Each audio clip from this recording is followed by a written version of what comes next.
এই দেশটি স্বাধীন করেছে। আমাদের নেত্রী দেশনেত্রী বেগম খালেদা জিয়া দীর্ঘ 9 বছর আন্দোলন সংগ্রাম করে দেশের মানুষকে গণতন্ত্র দিয়েছেন। সেই গণতন্ত্র এই অবৈধ সরকার, এই অবৈধ হাসিনা সরকার সেটি ধ্বংস করেছে। আজকে ভোটের অধিকার ধ্বংস করেছে। দিনের ভোট রাতে দিয়েই শেষ করে। মানুষের প্রতি তাদের কোনো দায়বদ্ধতা নেই। এই ভয়াবহ বন্যা, এই বন্যায় মাত্র 30 লাখ টাকা বরাদ্দ দিয়েছেন সরকারের পক্ষ থেকে। আমরা জাতীয়তাবাদী যুব দল, আমরা আপনাদের মাঝে যে ত্রাণ সামগ্রিক নিয়ে এসেছি আমাদের নিজস্ব যুব দলের কর্মীদের সহযোগিতায়, সেটির পরিমাণ কিন্তু প্রায় 15 লক্ষ টাকার কাছাকাছি। আমরা আমাদের সাধ্য মতো আমরা চেষ্টা করেছি।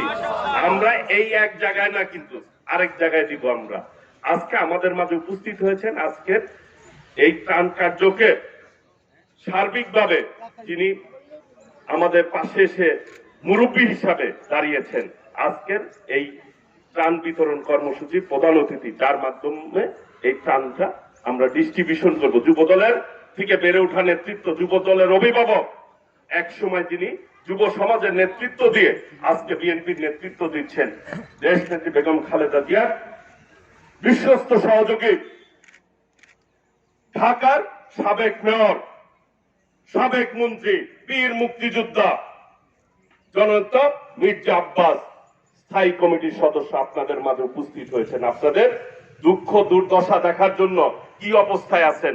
আমরা বিরোধী দল, আমরা সরকারে থাকলে আমরা সর্বোচ্চ সহযোগিতা করতে পারতাম, কিন্তু আমাদের অনেক স্বাদ আছে যে আমরা আপনাদের জন্য করি। বিএনপি মানুষের জন্য করেছে, শহীদ রাষ্ট্রপতি জিয়াউর রহমান করেছে, দেশনেত্রী বেগম খালেদা জিয়া করেছে, দেশ নায়ক তারেক রহমান যখন দেশে ছিল নিজের হাতে রিলিফ ডিস্ট্রিবিউশন করেছে মানুষের দুস্থদের মাঝে।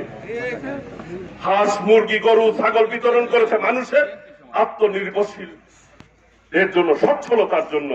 তিনি তখন একটি স্লোগান দিয়েছেন, একটি উদ্যোগ, একটি প্রচেষ্টা এনে দিবে সচ্ছলতা, দেশে আনবে স্বনির্ভরতা।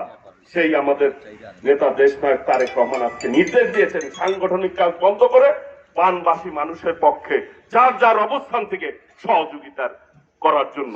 আমরা সেই জন্য ঢাকা থেকে এই ত্রাণগুলি নিয়ে এসেছি, আপনাদের মাঝে ডিস্ট্রিবিউশন করব।